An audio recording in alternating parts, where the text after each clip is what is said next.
Hello students, I hope you are doing great and we are back with another video, and today we are going to start with our chapter 10, that is staff appraisal. ठीक है, इससे पहले वाले parts please अगर आपने नहीं देखे तो देखिएगा, क्योंकि हम एक सीक्वेंस वाइज ही चलते आ रहे हैं और आज है चैप्टर 10 की बारी। और चैप्टर 10 कहता है कि हमें क्या करना है, स्टाफ का अप्रेजल करना है। अच्छा, कुछ इमेजेस से तो तुमको क्लियर हो रहा होगा कि हम क्या कर रहे हैं। मैम, स्टाफ की परफॉर्मेंस को ग्रेड कर रहे हैं, ऐसा ऐसा कुछ ऐसा होता है स्टाफ अप्रेजल। यस। अच्छा, आप ये बताओ, आप स्कूल में हो और आपका रिपोर्ट कार्ड आता है, वो बेसिकली क्या करता है? मैम, वो भी हमारा अप्रेजल ही तो करता है, मतलब हमारी परफॉर्मेंस को ही इवेलुएट करता है। तो यही है क्या, स्टाफ की परफॉर्मेंस को इवेलुएट करना मतलब स्टाफ अप्रेजल, या कुछ और है? तो चलो इसको डिस्क्लोज करते हैं इस चैप्टर में। और जैसे कि आपको पता है कि सबसे पहले हम कंटेंट में जाने से पहले स्टोरी को अंडरस्टैंड करेंगे। वो स्टोरी से होता क्या है कि हमारा मूड भी रिफ्रेश हो जाता है, हमें इंटरेस्ट भी आता है थोड़ा स्टार्ट करने में, एंड देन इसका फ़ायदा ये होता है कि आपको एक ओवरव्यू मिल जाता है कि आखिरकार चैप्टर कह क्या रहा है। ठीक है, तो आज हम जिस कंपनी को लेके डिस्कस करेंगे स्टोरी में वो है ड्रीम वर्क लिमिटेड।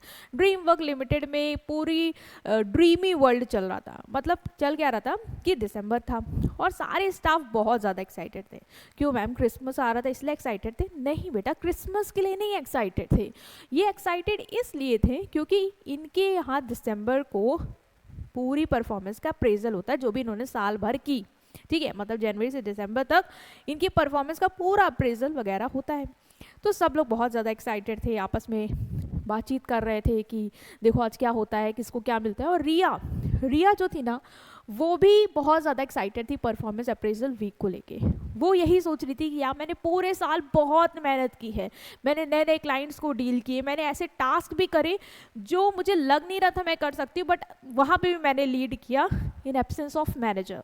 पता नहीं कि सर ने नोटिस किया होगा कि नहीं किया होगा कि मैंने कितना अच्छा किया। थोड़ा सा इसके मन में डाउट भी था कि पता नहीं उन्होंने देखा होगा कि नहीं देखा होगा। बट रिया को 4 बजे एक मैसेज आता है जिसमें उसके जो मैनेजर होते हैं ना, वो उसको बोलते हैं कि रिया मेरे साथ आपकी मीटिंग है 4 बजे और आप आ जाओ। 4 बजे मैसेज आता है मैम, तो 4 बजे मैसेज आता है कि मतलब मीटिंग है 7 बजे आप आ जाइए। ठीक है, तो फिर रिया एक्साइटेड हो जाती है, वाओ मीटिंग है सर के साथ। फिर वो जाती है मीटिंग पे और वहाँ पे जब वो पहुँचती है तो उसके बॉस उसको बहुत ही खुश होते हैं और उसको बोलते हैं कि रिया तुम्हारा हार्डवर्क बिल्कुल पे ऑफ किया है इस बार, और तुमने बहुत अच्छा किया। तुम्हारा जो परफॉर्मेंस है वो खुद ही बोल रहा है, तुम्हें बोलने की ज़रूरत नहीं है कि तुमने क्या किया क्या नहीं किया। You have done a fantastic job and that's why मैं तुम्हें प्रमोट कर रहा हूँ at the position of senior manager in your department. अब किसी को भी ऐसा बोल दिया जाए कि भाई तुमको सीनियर मैनेजर की पोस्ट पे हम पोस्ट पे डाल रहे हैं, क्यों? क्योंकि तुमने बहुत अच्छा परफॉर्म किया, तो कोई खुश होगा कि नहीं होगा? बहुत होगा। रिया एकदम कॉन्फिडेंटली वर्कआउट करती है। उसकी के साथ उसका बैठा हुआ एक दोस्त, वो देखता है कि यार रिया का प्रमोशन हुआ है, उसका परफॉर्मेंस इवैल्यूएशन इतना अच्छा गया है। फिर वो बोलता है कि मुझे तो पता है लेकिन मैंने इतना अच्छा परफॉर्म नहीं किया है, मुझे भी अगली बार इम्प्रूव करना चाहिए, मुझे भी अगली बार अच्छा परफॉर्म करना चाहिए। यहाँ पे इसको किसी ने डांटा नहीं कि तुमने परफॉर्म नहीं किया, बट इसको खुद ही लग गया कि हाँ मैंने इतना अच्छा नहीं किया है, इसी वजह से मैनेजर ने मुझे कुछ अलग से प्रमोशन वगैरह नहीं दिया, बिकॉज मेरी परफॉर्मेंस उस मार्क की थी भी नहीं। तो परफॉर्मेंस अप्रेजल बेसिकली क्या होता है स्टूडेंट, ये आपको हेल्प करता है इवैल्यूएट करने में कि आपने कैसा परफॉर्म किया है। एक मैनेजर जब आपकी परफॉर्मेंस इवैल्यूएट करता है तो वो बहुत बड़े बड़े डिसीजंस ले पाता है कि उसको आपको क्या करना है, आपको प्रमोट करना है, आपके ऊपर और काम करना है, वॉटेवर जो है उसको समझ में आ जाएगा। दूसरा, एम्प्लॉय को भी समझ में आ जाता है कि वो किस डायरेक्शन में जा रहा है, क्या वो सही कर रहा है नहीं कर रहा है।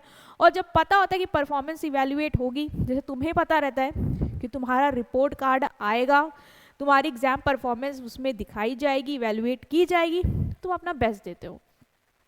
ठीक है, तो क्लियर हुआ कि परफॉर्मेंस अप्रेजल क्या और क्यों ज़रूरी है एक ऑर्गेनाइजेशन में, बहुत ज़रूरी है।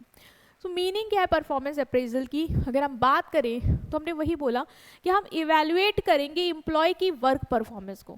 Simple, evaluation of employ work performance. जैसे आपका परफॉर्मेंस अप्रेजल होता है तो उसमें क्या होता है, इवैल्यूएशन होता है आपके एग्जाम परफॉर्मेंस का। ठीक है। So performance appraisal means evaluating employ work performance. क्या मतलब कि कितना उन्होंने अच्छा किया है, how well they are doing, what their strength, क्या उनकी स्ट्रेंथ है और कहाँ पे उनको इम्प्रूव करने की ज़रूरत है। जैसे तुम्हें पता चल जाता है मैथ्स में तुम्हारा नंबर अच्छा है, इसका मतलब वो तुम्हारी स्ट्रेंथ है, परफॉर्मेंस इवेल्युएट तुम्हें पता चल गया। लेकिन इंग्लिश में तुम्हारे नंबर अच्छे नहीं आए तो तुम्हारी वीकनेस है। तो परफॉर्मेंस अप्रेजल से एम्प्लॉय कहाँ अच्छा कर रहा है, कहाँ उसकी स्ट्रेंथ है कि वो अनएक्सपेक्टेड टास्क अच्छे से कर ले रहा है, मशीन अच्छे से ऑपरेट कर ले रहा है, वीक एरियाज हैं कि वो मोटिवेटेड नहीं रहता ज़्यादा, ठीक है, एब्सेंट ज़्यादा हो रहा है, तो हमें समझ में आ जाएगा परफॉर्मेंस अप्रेजल से। It's a formal system use by organisation, of course एक फॉर्मल सिस्टम है, ऐसा नहीं है कि कभी मनाया तो कर दिया, नहीं, एक तरीके से होगा जिससे पता चलेगा एम्प्लॉय कैसा कर रहा है, उसके पास क्या स्किल है और उसका क्या पोटेंशियल है प्रमोशन, ग्रोथ और ट्रांसफर के लिए। In short it's like a report card of the employees. जैसे स्टूडेंट्स को रिपोर्ट कार्ड मिलता है उनके स्कूल परफॉर्मेंस का, वैसे ही एम्प्लॉयज़ को उनकी परफॉर्मेंस का रिपोर्ट कार्ड मिलता है with the help of performance appraisal. ठीक है, किसका प्रमोशन करना है, रिवॉर्ड, जैसे अच्छा परफॉर्म किया तो भाई रिवॉर्ड देना होगा। कैसे पता चलेगा, उसकी परफॉर्मेंस को इवेलुएट करके, अच्छा नहीं कर रहा तो उसको ट्रेनिंग देनी होगी ताकि उसको इम्प्रूव कर पाए। ओके, नेक्स्ट हम आ रहे हैं डेफिनेशन पे, बिकॉज डेफिनेशन आपको पता है एग्जाम पॉइंट ऑफ व्यू से बहुत इंपॉर्टेंट होती है। अगर उसने एग्जामिनर ने पूछा है कि मुझे डेफिनेशन चाहिए तो आपको स्पेसिफिक ऑथर की डेफिनेशन ही देनी होगी।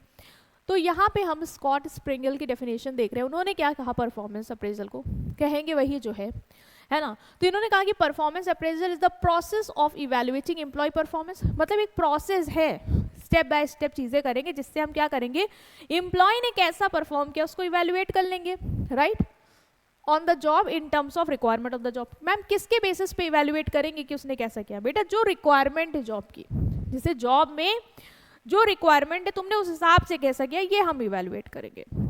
जैसे कि तुम्हारे हर मार्क्स की रिक्वायरमेंट है कि आपका 100 में 100 आना चाहिए, नहीं तो आप A ग्रेड लेके आओ, रिक्वायरमेंट ये थी, अच्छा करोगे मतलब यही होगा, लेकिन आप क्या लाए हो उस बेसिस पे हम इवैल्यूएट करेंगे, राइट। तो इन्होंने ये कहा। नेक्स्ट हम एक और स्टोरी पे आ रहे हैं क्योंकि हमारा अब एक ट्रांजिशन होने जा रहा है।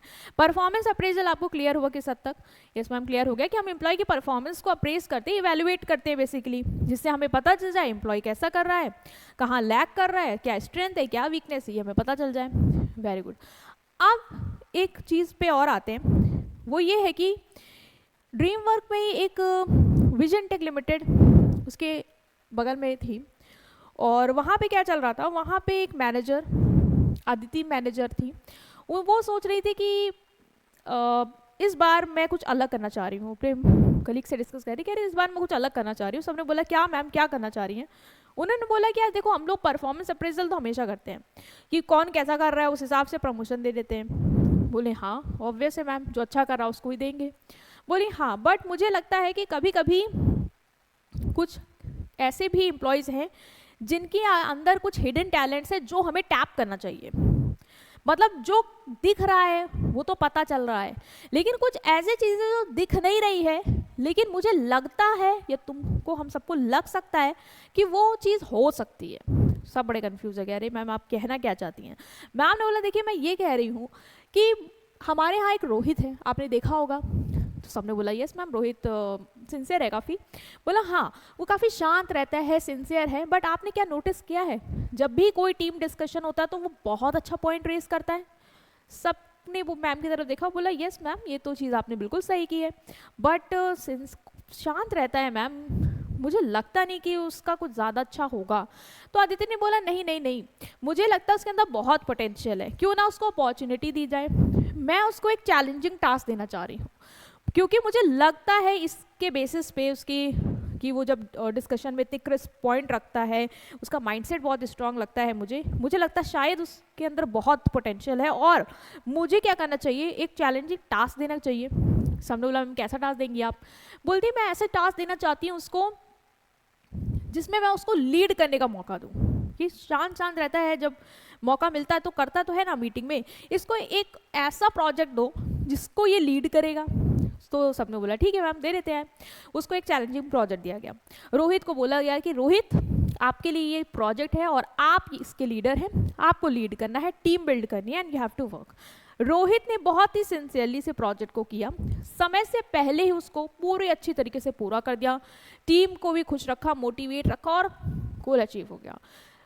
तब आदिति को रियलाइज हुआ कि मैं रोहित को लेके बिल्कुल क्लियर थी, मुझे उसके उस एबिलिटी के बेसिस पे लगता था कि इसका पोटेंशियल है कि ये लीड कर सकता है, और देखो इसने लीड कर दिखाया। नाउ आई वांट कि हम इसको प्रमोट करें एक मैनेजर की पोस्ट पे।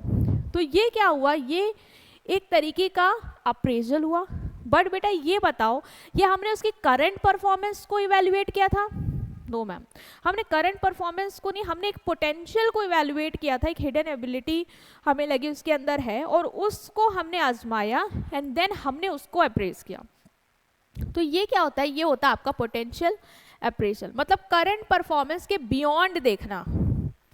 आप जो कर रहे हो वो तो ठीक है, लेकिन आप कुछ और भी कर सकते हो जो मुझे लगता है आपके अंदर टैलेंट है। जब हम उसको आपको देके इवेलुएट करते हैं कि क्या आपके अंदर वो काबिलियत है जो लग रही थी और है, तो हमें समझ में आ जाता है उसके पर्सन के को हमें प्रमोट करना है या हमें किस एम तक उसको ले जाना है। ठीक है, तो ये होता है आपका पोटेंशियल अप्रेजल। तो दोनों अप्रेजल ही है बट डिफरेंस है। ठीक है, तो पोटेंशियल अप्रेजल मीन्स क्या, evaluating employees hidden abilities, talent and future capabilities. मतलब यहाँ पे हम करंट परफॉर्मेंस को नहीं इवेल्युएट कर रहे, हम यहाँ पे उसके जो छुपा हुआ टैलेंट है कि वो ये कर सकता है, मुझे लगता है उसके अंदर काबिलियत है, उसके अंदर वो टैलेंट है, उसके अंदर कैपेबिलिटी कि वो फ्यूचर में एक बड़े रोल को पूरा कर सकता है, उसको इवेल्युएट करना होता है potential appraisal, to see how much more responsibility और higher position they can handle in the future. जैसे तुम्हारे क्लास में कुछ बच्चे होंगे जो मैम को लगता होगा कि ये बहुत एनर्जेटिक है, ठीक है, हमेशा रिप्लाई करते हैं, कुछ भी क्वेश्चन पूछो तो मैम को लग गया कि इनके अंदर पोटेंशियल है कि इन्हें मॉनिटर भी बनाया जा सकता है, ये पूरी क्लास को भी लीड कर सकते हैं। ये उनको लगा तुम्हारी काबिलियत देख के, तुम्हारी एबिलिटी देख के, उसके बेसिस पे हो सकता है वो तुम्हें टास्क देगी, फिर वो इवेल्युएट करेगी क्या तुम उस पे खड़े उतर रहे हो, तो इसका मतलब तुम्हारे अंदर वो एबिलिटी है कि फ्यूचर में तुमको वो एज अ मॉनिटर बना सकती है। तो इवेल्युएट करना एम्प्लॉयज की हिडन एबिलिटीज, टैलेंट और फ्यूचर कैपेबिलिटीज को ये देखने के लिए कि क्या वो हायर पोजीशन रिस्पॉन्सिबिलिटी हैंडल कर सकते हैं। It does not focus only on what employ is doing now. Employ अभी क्या कर रहा है उसको नहीं फोकस करता, क्योंकि अगर उसको देख रहा है कि एम्प्लॉय अभी कैसा परफॉर्म कर रहा है तो वो परफॉर्मेंस अप्रेजल हो जाएगा। बट ये देखता है कि क्या एम्प्लॉय कर सकता है बाद में, अगर उसको राइट अपॉर्चुनिटी और ट्रेनिंग दी जाए। तो मैम पता कैसे चलेगा कि वो फ्यूचर में अच्छा कर सकता है? जैसे अदिति को पता चला, उसने चैलेंजिंग टास्क देके आजमा लिया, वैसे ही मैनेजर भी कर सकता है, उसको ऐसे रोल्स दे सकता है टेस्ट करने के लिए, क्या ये हायर रोल अगर ऐसे ही होंगे कुछ तो उसको परफॉर्म कर सकता है। अगर वो एक प्रोजेक्ट कर सकता है, इसका मतलब बड़े बड़े प्रोजेक्ट को भी हैंडल कर ले जाएगा। तो वहाँ पे हम उसके पोटेंशियल को इवेल्युएट करते हैं, राइट। सो परफॉर्मेंस अप्रेजल और पोटेंशियल अप्रेजल में क्या डिफरेंस है? परफॉर्मेंस अप्रेजल में हम प्रेजेंट परफॉर्मेंस को इवेल्युएट करते हैं, मतलब उसने अभी जैसे कोई टास्क चल रहा था तो हमने दिसंबर में जैसे इवेल्युएट करी थी इसकी परफॉर्मेंस रिया की, और हमने बताया कि इन्होंने अपनी इस करंट जॉब में अच्छा परफॉर्म किया है अप टू द बेंचमार्क, तो वो हो गया प्रेजेंट परफॉर्मेंस। पोटेंशियल अप्रेजर में हम जो उसकी हिडन टैलेंट एबिलिटीज है, जो हमें लगता है कि इसके अंदर है ये टैलेंट, ये कर सकता है, मुझे ऐसा लगा उसके पास्ट एक्सपीरियंसेस देख के, और मैंने उसके बेसिस पे इवेल्युएट किया कि ये फ्यूचर में हायर रिस्पॉन्सिबिलिटी ले सकता है या नहीं, तो ये होता है potential appraisal. Time of assessment ये कब करते हैं? जब एक बार जॉब हो जाती है देन हम परफॉर्मेंस अप्रेज करते हैं, देखने के लिए कि एम्प्लॉय ने अच्छा किया या खराब किया, ठीक है। पोटेंशियल अप्रेजल क्या होता है? कोई नया रोल देने से पहले हम उसके हिडन टैलेंट एबिलिटीज़ को जानने की कोशिश करते हैं और उसके बेसिस पे हम ये डिसाइड करते हैं, इवैल्यूएट करते हैं कि फ्यूचर में ये रोल ले पाएगा या नहीं। हमने रोल दिया नहीं है, परफॉर्म करवाया नहीं है, ठीक है, हमने हिडन टैलेंट एबिलिटी के बेसिस पे ये इवैल्यूएट किया कि ये परफॉर्मेंस अगर हम करवाएंगे फ्यूचर में तो कर पाएगा कि नहीं। परफॉर्मेंस अप्रेजल का मेन पर्पस क्या है? परफॉर्मेंस को क्यों अप्रेज करते हैं बेटा? एक एम्प्लॉय ने कैसा परफॉर्म किया उसको क्यों इवैल्यूएट करते हैं? ताकि हम डिसाइड कर पाएं कि हमें क्या उसको प्रमोट करना है, क्या उसने कुछ, हमें लग रहा कमी है, हमको उसको कोई ट्रेनिंग देनी है, या उसका पे या इंसेंटिव क्या देना है उस हिसाब से। पोटेंशियल अप्रेजल क्यों करते हैं? फ्यूचर की जॉब को डिसाइड करने के लिए। हम आज उसके हिडन एबिलिटी और टैलेंट को आजमा रहे हैं ताकि हम ये जज कर पाएं कि फ्यूचर में रोल के लिए तैयार है या नहीं। ठीक है, तो उसके लिए उसका प्रमोशन किया जाए या ना किया जाए, उसको करियर डेवलपमेंट अपॉर्चुनिटीज दी जाए, कुछ ऐसी स्किल सिखाई जाए जिससे उसका मतलब मुझे लग रहा है उसके अंदर टैलेंट है, काबिलियत भी है, कुछ उसको स्किल सिखाई जाएंगी, अपग्रेड किया जाएगा तो ये फ्यूचर में बड़े रोल ले सकता है। इसलिए बेसिस ऑफ असेसमेंट क्या है? असेसमेंट किस बेसिस पे होगा? तो असेसमेंट परफॉर्मेंस अप्रेजल में आपने जो भी काम किया है उसकी क्वांटिटी और क्वालिटी कैसी है, मतलब टारगेट क्या आपने टाइम पे पूरे करे हैं, टारगेट टाइम पे पूरे भी कर लिए बट क्या एफिशिएंटली किए, अच्छे तरीके से किए हैं, उसके बेसिस पे हम परफॉर्मेंस को अप्रेज करते हैं। पोटेंशियल अप्रेजल का असेसमेंट कैसे होगा? तुम्हारी personality, experience, attitude, ambition, creativity, leadership quality देख के। जैसे एक टीचर को लगा कि मॉनिटर बनने के इसके अंदर टैलेंट है, वो कैसे पता चला उसको? उसने तुम्हारा एक्सपीरियंस देखा कि तुम हमेशा क्लास में सबको ऐसे से माइंड करते रहते हो, ठीक है, अब सही से करो यार, नहीं हो तुम उस पोजीशन में, देन टू तुम्हारे अंदर वो लीडरशिप क्वालिटी है कि तुम लीड करते हो, जहाँ तुम्हें लगता है डिसिप्लिन होना चाहिए तुम खुद खड़े होकर बोलते हो कि प्लीज मेंटेन दिस डिसिप्लिन। तो मतलब उसको लग गया कि तुम्हारे अंदर टैलेंट है, तुम्हारी पर्सनैलिटी ऐसी है कि लोग तुमसे इन्फ्लुएंस हो जाते हैं, तो हमें लग जाएगा कि हाँ तुम फ्यूचर में उस तरीके के रोल को हैंडल कर सकते हो। ठीक है, तो इसके बेसिस पे हम असेसमेंट करते हैं, राइट। सो दो चीज थी, एक पोटेंशियल अप्रेजल था और एक परफॉर्मेंस अप्रेजल था। जब हम करंट परफॉर्मेंस को इवेलुएट करेंगे परफॉर्मेंस अप्रेजल, जब हम पोटेंशियल अप्रेजल करते हैं तो हम फ्यूचर में वो रोल रिस्पॉन्सिबिलिटी ले सकता है नहीं ले सकता, उसके लिए हम जो भी उसकी हिडन टैलेंट एबिलिटीज है उसको इवेलुएट करते हैं जानने के लिए कि फ्यूचर में उसको हायर रोल या पोजीशन दी जाए या ना दी जाए, उसके बेसिस पे हम क्या करते हैं? Potential appraisal, right. नेक्स्ट हम बात करेंगे परफॉर्मेंस अप्रेजल की। आपकी सिलेबस में पोटेंशियल अप्रेजल का सिर्फ इतना ही है कि आपको पोटेंशियल अप्रेजल क्या होता है, क्या डिफरेंस है इसका परफॉर्मेंस अप्रेजल से, ये पता होना चाहिए। बाकी पूरे सिलेबस में ज़्यादा से ज़्यादा जो भी जिक्र होगा वो परफॉर्मेंस अप्रेजल का ही होने वाला है कि हमारे एम्प्लॉय ने जो भी परफॉर्मेंस की है साल भर या जो भी हमने टाइम पीरियड लिया है उसमें उसने कैसा किया, क्या अच्छा किया, बुरा किया, या क्या उसका रहा, वो हम अप्रेज करते हैं। तो ऑब्जेक्टिव क्या है मैम, क्यों परफॉर्मेंस को अप्रेज कर रहे हैं? सोचना ही नहीं है तुम्हारे रिजल्ट क्यों आता है, ताकि तुम्हें पता चल जाए ना कि तुम कहाँ स्टैंड करते हो।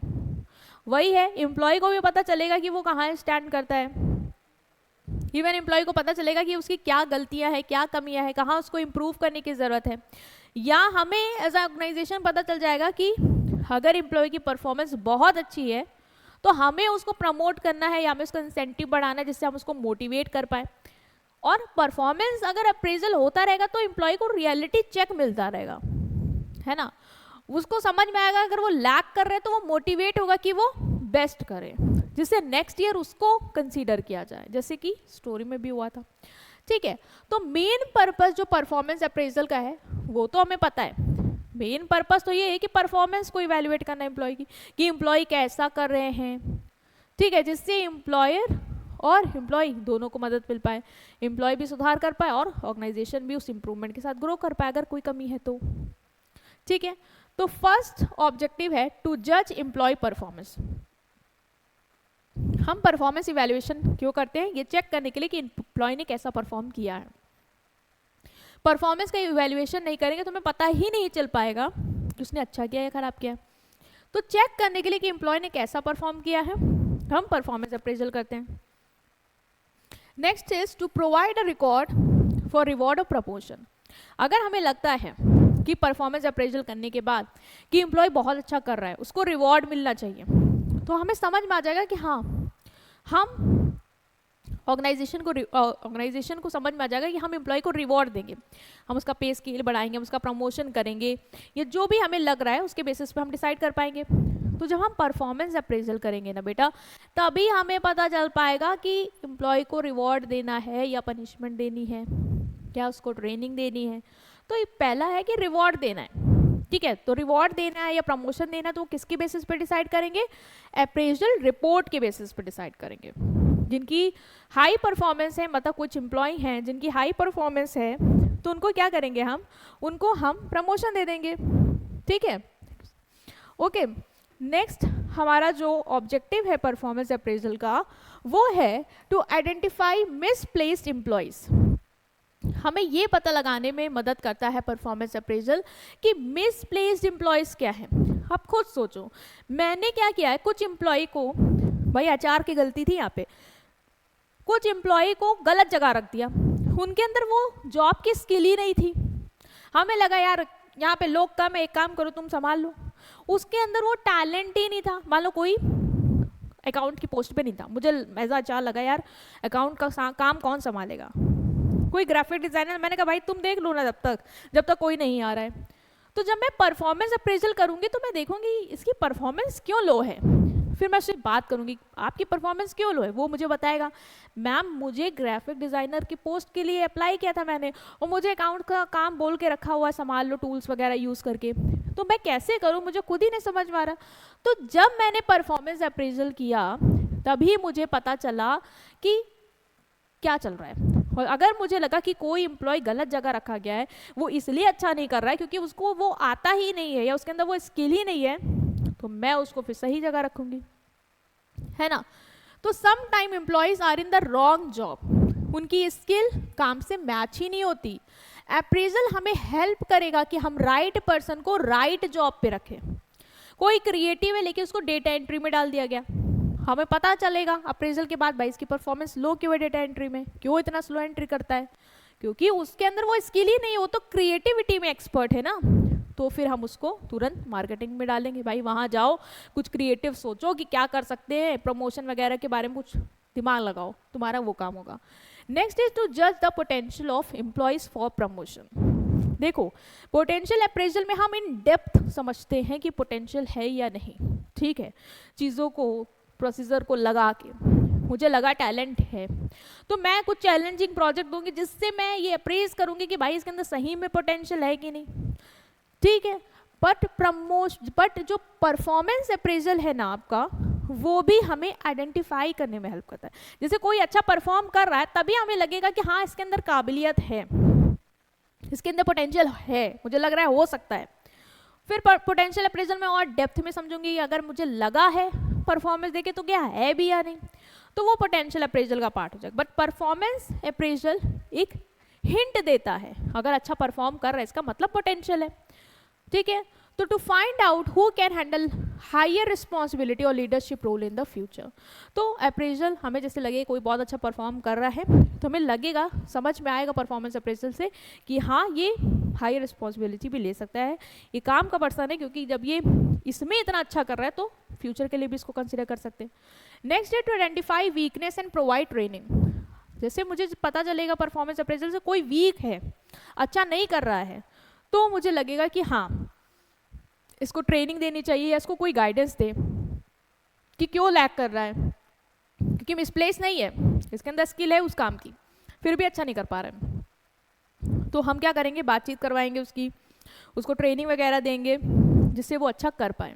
जैसे कोई है वो कम्युनिकेशन में वीक है, उसका काम ही है लोगों से इंटरेक्ट करना, क्लाइंट मीटिंग करना, और वो नहीं कर पा रहा अच्छे से, तो हम उसको सॉफ्ट स्किल ट्रेनिंग देंगे जिससे वो अपना काम अच्छे से कर पाए।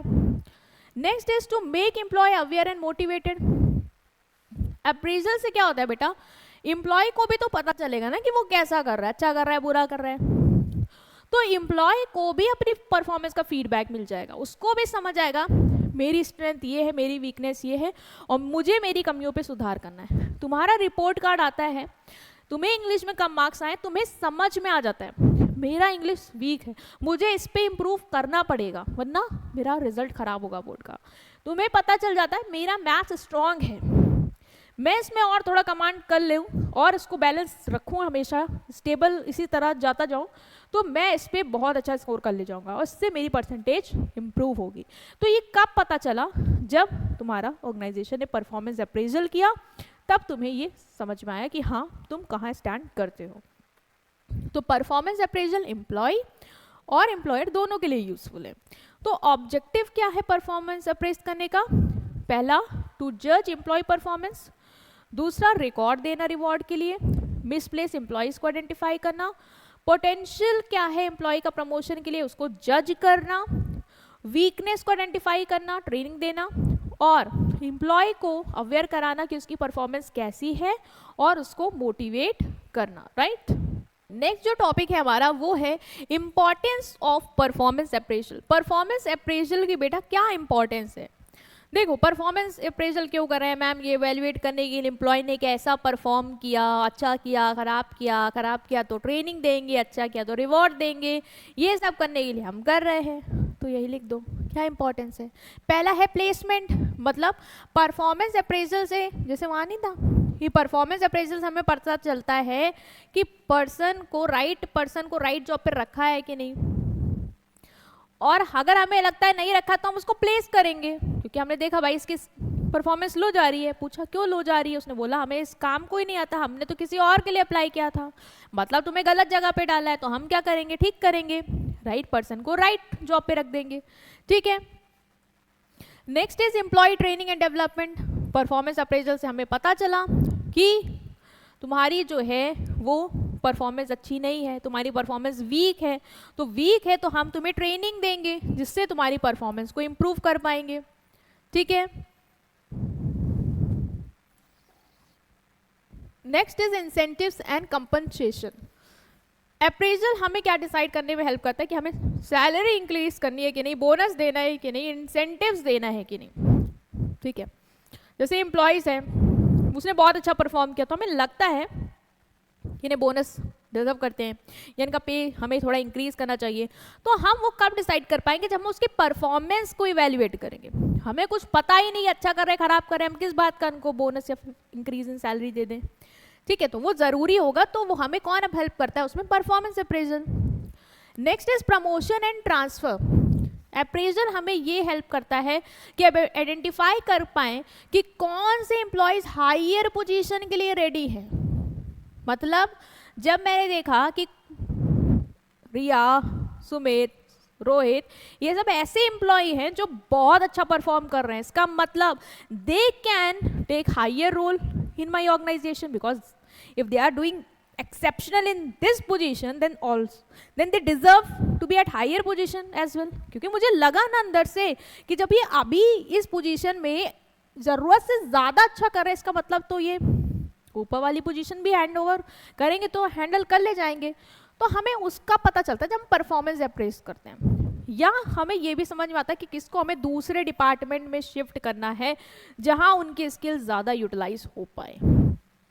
जैसे मुझे लगा रोहित की जो स्किल है मार्केटिंग की, वो मुझे लग रहा है कि एक और डिपार्टमेंट में शिफ्ट किया जा सकता है। लाइक मुझे लगा कि मार्केटिंग का डोमेन है, लेकिन डिजिटल मार्केटिंग जो ट्रेंड में है, नॉर्मल मार्केटिंग हटा के हम थोड़ा उसको, मुझे लग रहा है कि इसका पोटेंशियल ये उस डोमेन में भी जाके और बेस्ट आइडियाज़ दे सकता है, तो मैं उसको वहाँ ट्रांसफ़र कर दूंगी कि आप उस डिपार्टमेंट में थोड़ा सा उस तरीके से चीज़ों को हैंडल करो, ठीक है। अभी यहाँ पे थोड़ा सा ओल्ड वर्जन चल रहा है, बट तुम न्यू वर्जन के लिए ज़्यादा मुझे कंपैटिबल लग रहे हो, ठीक है। या वो मान लो कोई अकाउंट पोजीशन में है, अकाउंटिंग देखता है, क्लाइंट्स सप्लायर्स के साथ ट्रांजैक्शन वगैरह का रिकॉर्ड रखता है, लेकिन मुझे लगता है कि इसको हम पेरोल सिस्टम में भी डाल सकते हैं, जहाँ ये एम्प्लॉयज़ की सैलरी वैलरी का रिकॉर्ड बढ़िया से बनाए, क्योंकि मुझे लग रहा है इसके अंदर है वो, तो हम उसको वहाँ शिफ्ट कर देंगे। मुझे लगा ट्रांसफ़र कर देंगे, मुझे लगा इसके अंदर वो है कि ये वहाँ वाला चीज़ भी हैंडल कर ले जाएगा, बिकॉज सेम लेवल की चीज़ें हैं, ठीक है।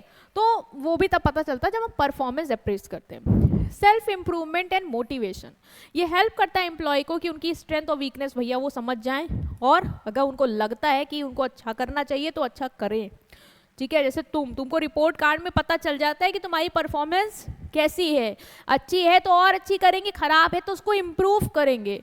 ये कब होता है, जब तुम्हारा परफॉर्मेंस अप्रेजल होता है। वैसे ही जब एम्प्लॉय का परफॉर्मेंस अप्रेजल होता है तो एम्प्लॉय को भी दिखाया जाता है। ऐसा नहीं कि ऑर्गेनाइजेशन अपने पास ही धरे रहेगी कि हमने तुम्हारा परफॉर्मेंस अप्रेजल किया तो हम अपने पास रखेंगे, नहीं, एम्प्लॉय से भी शेयर करेगी ना, बताएगी आपने अच्छा किया हम आपको इसलिए रिवॉर्ड दे रहे हैं, आपने खराब किया इसलिए हम आपको ट्रेनिंग देना चाहते हैं, तो वो तो तभी करेगी जब परफॉर्मेंस अप्रेजल हो पाएगा। तो ये सारी क्या है, इसकी इंपॉर्टेंस है। नेक्स्ट जो टॉपिक है आपका वो है methods of performance appraisal. Ma'am ये बताइए कि परफॉर्मेंस को अप्रेज कैसे करेंगे। आपने ये तो बताया कि परफॉर्मेंस अप्रेजल मतलब इवैल्यूएट करना, इवेल्युएट करने की बहुत सारी इंपॉर्टेंस है, एम्प्लॉय को भी फायदा हो रहा है और ऑर्गेनाइजेशन को भी हो रहा है, सब समझ में आया। लेकिन ये तो बताइए कि इवेल्युएट कैसे करते हैं, मेजर कैसे करेंगे कि क्या हुआ। जैसे हमारे यहाँ तो हमें पता है कि हमने कैसा परफॉर्म किया, उसमें हमारी कॉपी चेक हो जाएगी और उसके बेसिस पे वो बता देंगे कि हमने कैसा पेपर में परफॉर्म करके आए हैं। बट आप बताइए कि एक ऑर्गेनाइजेशन में क्या एम्प्लॉय कोई पेपर लिखने जाएगा, उसके बेसिस पे होगा या किस बेसिस पे इवैल्यूएट करते हैं, मतलब आधार क्या रहेगा। तो बेटा बहुत सारे मेथड्स हैं एम्प्लॉय की परफॉर्मेंस को अप्रेज करने के, और सारे मेथड क्या करेंगे, परफॉर्मेंस इवैल्यूएट करेंगे, एम्प्लॉय को हेल्प करेंगे कि वो भी समझ पाए कि इसकी परफॉर्मेंस कैसी है, इवन ऑर्गेनाइजेशन को भी मदद होगी उससे। अब मेथड कौन कौन से हैं वो हम डिस्कस करेंगे। पहला है एम्प्लॉय रैंकिंग मेथड। अच्छा, रैंकिंग मेथड क्या होता है कि हम एम्प्लॉय को रैंक करते हैं, ठीक है। देखो ये बड़ी ऑर्गेनाइजेशन में तो यूजफुल नहीं, क्योंकि तुम्हारे बड़ी ऑर्गेनाइजेशन में बहुत सारे एम्प्लॉयज होंगे, सबको कैसे रैंक कर ले जाओगे, वहाँ थोड़ी दिक्कत आती है। इसलिए ये मेथड मोस्टली स्मॉल ऑर्गेनाइजेशन में जहाँ कम एम्प्लॉयज हैं वहाँ ज़्यादा सुटेबल होता है, ठीक है। इसमें होता क्या है कि एम्प्लॉयज को एक दूसरे के साथ कंपेयर किया जाता है। जैसे तुम्हारे यहाँ जब तुम लोग गेम्स खेलते हो ना, या तुम्हारे क्लास में भी तो होता है कि रैंक आती है, कंपेयर करते हैं टेस्ट के बाद किसने अच्छा किया, कौन फर्स्ट, कौन सेकंड, कौन थर्ड। वैसे ही एक ऑर्गेनाइजेशन में होता है कि एम्प्लॉयज को एक दूसरे से कंपेयर किया जाता है और उसके अकॉर्डिंग उनको रैंक किया जाता है उनकी परफॉर्मेंस के हिसाब से। मतलब मैंने उनके हर एम्प्लॉय की परफॉर्मेंस देखी, जो अच्छा कर रहा है उसको रैंक 1 दे दी, जो बुरा कर रहा है उसको सबसे नीचे वाली रैंक दे दी। तो परफॉर्मेंस का इवैल्यूएशन करते हैं हम रैंक के बेसिस पे, हर एम्प्लॉयज को परफॉर्मेंस को कंपेयर करके। जो बेस्ट एम्प्लॉय होता है उसको फर्स्ट रैंक दे देते हैं, जो नेक्स्ट बेस्ट होता है उसको सेकेंड, एंड सो ऑन। ये सिंपल और क्विक है, लेकिन मैंने जैसे तुम्हें बताया लार्ज ऑर्गेनाइजेशन के लिए सुटेबल नहीं है, क्योंकि बहुत सारे लोग हैं, ठीक है।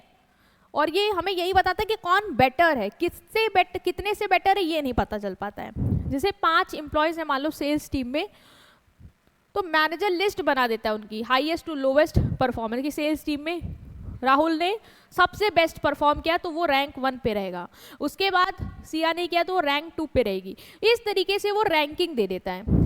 तो ये होता है रैंकिंग मेथड, मतलब एम्प्लॉयज की परफॉर्मेंस को कंपेयर करते हैं एक दूसरे से और फिर रैंक देते हैं उनकी परफॉर्मेंस के हिसाब से। मतलब जिसने ज़्यादा अच्छा कर दिया उसको फर्स्ट दे देंगे, जिसने उसके बाद अच्छा किया उसको सेकेंड दे देंगे, एंड ऐसे से हम करते जाएंगे, ठीक है। जब बड़ी ऑर्गेनाइजेशन में तो इतने लोग हैं, किसकी परफॉर्मेंस मेजर करते फिरोगे किसके साथ, तो वहाँ नहीं सुटेबल। कम लोग हैं, 5-10 लोग हैं, तो हम उतना दिमाग लगा भी सकते हैं कि किसने सबसे ज़्यादा अच्छा करा, किसने कम किया, एंड ऑल, ठीक है। तो ये होता है एम्प्लॉय रैंकिंग मेथड। तो इस मेथड से हम क्या कर सकते हैं, परफॉर्मेंस अप्रेजल कर सकते हैं और एम्प्लॉय को पता चल जाएगा मेरी फर्स्ट रैंक आई है, इसका मतलब मैंने बहुत अच्छा परफॉर्म किया, आई एम बेस्ट परफॉर्मर। जिसकी सबसे कम रैंक आई है उसको समझ में आ जाएगा कि I am the weakest performer, तो मुझे इम्प्रूव करने की ज़रूरत है। बट मैं कितने से वीक हूँ ये नहीं पता चल पा रहा है, ठीक है। नेक्स्ट जो है वो है आपका मेरिट ग्रेडिंग मेथड। आजकल आपके स्कूल्स में भी क्या होता है, ग्रेडिंग मेथड होता है, बेसिकली ग्रेड्स दिए जाते हैं आपको, तो वही ऑर्गेनाइजेशन में भी यूज़ होता है। एम्प्लॉयज़ को फिक्स ग्रेड कैटेगरी में इसमें डिवाइड कर देते हैं उनकी ओवरऑल परफॉर्मेंस के बेसिस में। मतलब एम्प्लॉय ने जैसा परफॉर्म किया हम एक फिक्स ग्रेड रखते हैं। फिक्स ग्रेड में हम कैसे रखेंगे, फिक्स ग्रेड ऐसे रखा जाता है कि हर ऑर्गेनाइजेशन में कंपनियाँ, जैसे मान लो एक कंपनी इसमें 100 एम्प्लॉयज़ हैं, तो वो ग्रेडिंग रूल के हिसाब से ये कह देगी कि सिर्फ 10 ही एम्प्लॉयज़ होंगे जिनको हम आउटस्टैंडिंग रेट करेंगे, उसके बाद 20 को हम अबव एवरेज करेंगे, 40 को हम एवरेज पे डालेंगे, 20 को बिलो एवरेज पे जाएंगे, 10 को पुअर पे, और ये फिक्स हो जाता है। मतलब 10 लोग तुम्हें आउटस्टैंडिंग में डालने ही डालने हैं, ठीक है। 40 को एवरेज में आपको डालना ही डालना। तो ये फिक्स पैटर्न सेट कर लेती है एम्प्लॉयज़ की, इस हिसाब से हम क्या करेंगे, ग्रेडिंग करेंगे। जो भी ऑर्गेनाइजेशन में एम्प्लॉयज़ परफॉर्म कर रहे हैं हम देख लेते हैं, जैसे हमें पता चल गया कि टॉप 10 आउटस्टैंडिंग ये वाले एम्प्लॉयज़ जा सकते हैं इस पर, तो उनको हम आउटस्टैंडिंग डालेंगे। सबसे बड़ी दिक्कत पता है इसकी क्या है, बहुत बार कुछ एम्प्लॉयज़ अच्छा करते भी हैं, देन टू हमने एक फिक्स क्राइटेरिया सेट कर लिया ना कि 40 एवरेज पे ही जाएंगे, भले ही वो 20 मतलब अबव एवरेज कैटेगरी में जाने वाले थे, लेकिन 20 फिक्स है ना। अब मान लो मेरे पास 25 लोग हैं और 25 लोग मुझे लग रहा है अबव एवरेज परफॉर्म किए हैं, देन तो मैं नहीं डाल पाऊंगी। क्यों? क्योंकि मैंने फिक्स कर दिया कि 20 ही एवरेज अबव एवरेज पे जाएंगे, 20 ही अबव एवरेज पे जाएंगे, तो मतलब जो 5 है वो हम नहीं डाल सकते। तो 5 कहाँ जाएंगे? 5 को हम एवरेज पे 5 को हम वही 40 वाले एवरेज वाली कैटेगरी में डाल देंगे। बहुत बड़ी डिमेरिट रहती है क्योंकि एम्प्लॉयज़ को हम इतना फिक्स क्राइटेरिया फॉलो करने के चक्कर में उसकी परफॉर्मेंस को डीवैल्यू कर देते हैं। और कुछ एम्प्लॉयज़ मान लो उन्होंने अरे मेहनत सबने की है, तो पुअर तो कोई था ही नहीं, फिर भी हमने कहा है ना कि 10 पुअर पे डालेंगे, तो हम 10 पुअर में डालेंगे भले ही सबने अच्छा परफॉर्म किया हो। तो हम एक ग्रेडिंग सिर्फ मतलब फिक्स कर लेती है ऑर्गेनाइजेशन, और उसके बेसिस पे वो क्या करती है अपने एम्प्लॉयज़ की परफॉर्मेंस को इवैल्यूएट करती है, और इसके हिसाब से वो बताती है कि आप इस क्राइटेरिया में आए हैं, आप इसमें आए, आप इम्प्रूव करिए, आपको ट्रेनिंग दी जाएगी, आपने अच्छा किया है, आपको प्रमोट करेंगे, वॉट एवर द केस। ठीक है, even if more people perform well, only 10% can be placed in outstanding. वही मैंने कहा कि भले ही मान लो कि 10% से ज़्यादा लोगों ने, 10 एम्प्लॉय से ज़्यादा लोगों ने आउटस्टैंडिंग किया, फिर भी एम्प्लॉय ने, एक ऑर्गेनाइजेशन अगर फिक्स क्राइटेरिया ग्रेडिंग का मेथड धर रखा है कि सिर्फ 10 जाएंगे, तो फिर हम 10 ही डालेंगे। ठीक है, फिर हम बाकी वालों को नहीं डाल सकते इसमें, बाकी वालों को हम फिर नीचे शिफ्ट कर देंगे। ठीक है, तो ये एक है मेथड जो है मेरिट ग्रेडिंग मेथड, और मुझे तो ये मेथड नहीं सही लगा, क्योंकि मतलब ज़बरदस्ती तुम किसी को किसी में डाल रहे हो जबकि वो डिजर्व भी नहीं करता, तो वहाँ पे तो ये मतलब नहीं है, सही नहीं है। बट ये मेथड कुछ कंपनियां यूज़ करती हैं जिसमें वो फिक्स ग्रेड कैटेगरी सेट कर देती है और कहती हैं कि हम परफॉर्मेंस ओवरऑल जो है उसी के बेसिस पे डिसाइड करेंगे। ठीक है, क्योंकि भाई इनका मानना ही रहता है कि हर पर्सन इक्वली परफॉर्म नहीं कर सकता, कुछ अच्छा करेंगे, कुछ एवरेज करेंगे, कुछ बिलो एवरेज करेंगे, कुछ बिल्कुल खराब करेंगे। तो जब ऐसे ही होना है तो हम क्यों किसी को सबको आउटस्टैंडिंग पे डालेंगे, हम कैटेगरी बनाएंगे ना, फिर कैटेगरी के हिसाब से हम डाल देंगे। So rating are distributed in pattern like school grading curve. लेकिन आपके स्कूल में ऐसा नहीं होगा कि फिक्स कर दिया हो कि 10 बच्चे ही टॉप करेंगे, नहीं, ये नहीं होता है। स्कूल में तो फिर देखते हैं कितने आउटस्टैंडिंग कैटेगरी, उसमें कैटेगरी बना देते हैं, आप उसमें कितने भी जाएं, लेकिन इसमें फिक्स पैटर्न करते हैं ऑर्गेनाइजेशन वाले। तो मैनेजर एडवांस में डिसाइड कर लेता है कि कौन से एम्प्लॉयज़, कितने एम्प्लॉयज़ किस कैटेगरी में जाएंगे, excellent, good, average, and then employees को उस हिसाब से प्लेस करता है। तो ये मेरिट ग्रेडिंग मैथड क्लियर हो गया। नेक्स्ट है appraisal by result. Appraisal by result में क्या होता है बेटा कि आपने जो भी परफॉर्म किया, जो रिजल्ट होगा ना, उसके बेसिस पे हम आपको इवैल्यूएट करेंगे। Appraisal by result means evaluating employees on the basis of result they achieve, not just their behavior or efforts. आपने कितने efforts किए उस हिसाब से नहीं, आप कैसा behave कर रहे हो उस हिसाब से नहीं, बल्कि आपका result क्या show कर रहा है। मैंने बोला था कि 100 यूनिट्स बनने हैं एक वीक में, ये मान लो क्राइटेरिया मैंने सेट कर दिया था, फिक्स बेंचमार्क। मैं देख लूँगी कि कितने 100 बनाए, उनका किसका किसका क्या रिजल्ट आया है इसके बेसिस पे, और उस हिसाब से मैं परफॉर्मेंस को अप्रेस करूंगी कि हाँ किसने बिल्कुल अच्छा काम किया, किसने टारगेट से पीछे रह गए, या क्या भी है। ठीक है, तो वो रिजल्ट के बेसिस पे होता है। It is also called management by objective approach. अच्छा मैम, ये जो रिजल्ट हम अप्रेस करते हैं कि कैसा परफॉर्म किया, तो कैसे तो आपने बताया कि हम बेंचमार्क सेट करते हैं, मतलब ऑब्जेक्टिव सेट किए जाते हैं। ठीक है, गोल सेट किए जाते हैं। वो गोल कौन सेट करता है? वो गोल मैनेजर और एम्प्लॉय दोनों डिसाइड करते हैं। मतलब इसीलिए हम इसको क्या बोलते हैं, मैनेजमेंट बाय ऑब्जेक्टिव। और ये आपने पढ़ा होगा 11th क्लास में, management by objective. Management by objective क्या होता है? जहाँ पे मैनेजर और एम्प्लॉय साथ मिलके ऑब्जेक्टिव डिसाइड करते हैं, बेसिकली साथ मिलके गोल डिसाइड करते हैं, और at the end of the period employ को उसी गोल्स के बेसिस पे जज किया जाता है कि इन्होंने गोल पूरा किया है नहीं। मतलब ऐसा नहीं है कि मैनेजर ने तुम्हारे ऊपर थोप देगा कि 100 यूनिट का टारगेट है, नहीं, मैनेजर और एम्प्लॉय बैठेंगे, डिस्कस करेंगे। पता है एम्प्लॉय को भी भाई मैनेजर बताएगा कि हम ये टारगेट सेट करें, एम्प्लॉय अपना व्यू पॉइंट रख सकता है कि सर ये बहुत ज़्यादा हो जाएगा, at least we should go with 80। Manager भी देखेगा भाई इनकी बात सही है कि नहीं, अगर लग रहा है हाँ सही बोल रहे हैं तो मैनेजर भी एम्प्लॉयज़ के साथ एग्री कर जाएगा और एक साथ में मिल के ऑब्जेक्टिव या गोल डिसाइड कर लेंगे। और उसके बाद सबको पता चल जाएगा एम्प्लॉयज़ को कि इस गोल, इस बेंचमार्क के बेसिस पे हमारे परफॉर्मेंस को इवैल्यूएट किया जाएगा, हमारा रिजल्ट आएगा। और एट द एंड वही होता है, जो गोल सेट किया गया था एम्प्लॉयज़ और मैनेजर ने मिलके, उसके बेसिस पे एम्प्लॉयज़ की परफॉर्मेंस को हम क्या करते हैं, इवैल्यूएट करते हैं और टेस्ट करते हैं कि गोल पूरा हुआ या नहीं हुआ। तो ये होता है अप्रेजल बाय रिजल्ट, और इसको मैनेजमेंट बाय ऑब्जेक्टिव भी कहते हैं। इसकी एडवांटेज क्या है? पहला, reduced bias and judgement error. Reduce bias and judgement error मतलब ये कि जो परफॉर्मेंस है ना, वो किसके बेसिस पे मेजर हो रही है? गोल्स के बेसिस पे। वो गोल जो एम्प्लॉय और मैनेजर ने मिलके सेट किया था, और वो गोल्स ऐसे वैसे गोल्स नहीं रख सकते वो लोग कि इम्पॉसिबल गोल सेट कर दिया, नहीं, वो गोल एकदम क्लियर होते हैं, मतलब बिल्कुल सटीक, ये है 100 यूनिट बनानी है, 100 यूनिट बनानी, क्लियर, मेजरेबल, मेजर कर सकते हैं, 100 यूनिट है, टाइम बाउंड, 1 वीक में बनानी है, ऐसे गोल सेट करते हैं। तो मतलब ये कि कोई बायसनेस नहीं हो सकती कि मैनेजर बोलेगा नहीं तुमने अच्छा नहीं किया, या इसने अच्छा किया, दो उसका कजन लगता तो बोल रहा है मेरे इसने अच्छा किया, अरे कैसे अच्छा किया?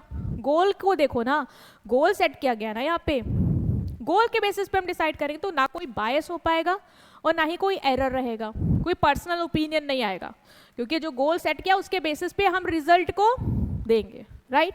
दूसरा इसका फायदा ये रहता है कि सेटिस्फेक्शन हायर रहता है और मोटिवेशन भी।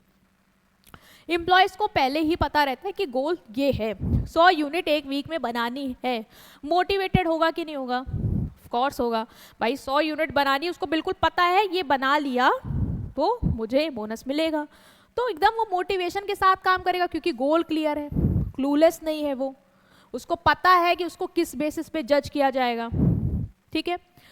Next is improve relationship between boss and employ.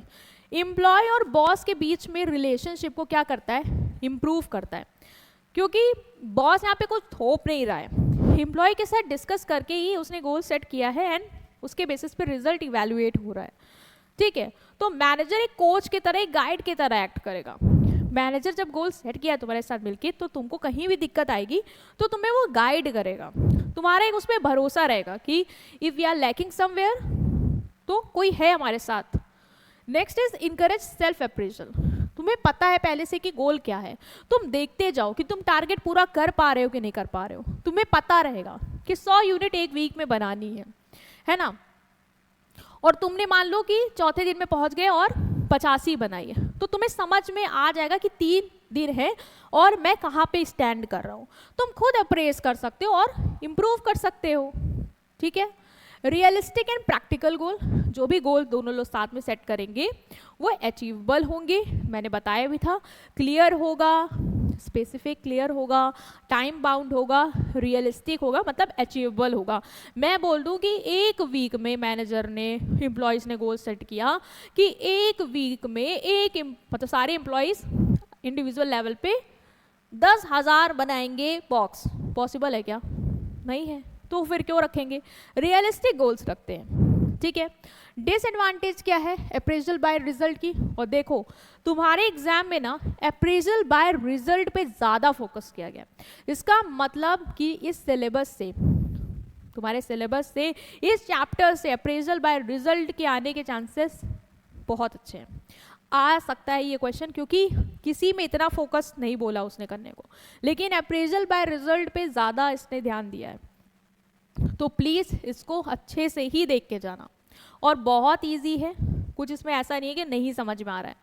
Result के बेसिस पे जब अप्रेजल करते हैं, रिजल्ट मतलब जो भी हमने तुम्हें गोल दिया था, गोल कौन डिसाइड करता है? मैनेजर एम्प्लॉय मिलके डिसाइड करते हैं, ठीक है। तो इसके क्या फायदे होंगे, क्या नुकसान होंगे, आप लिख सकते हो।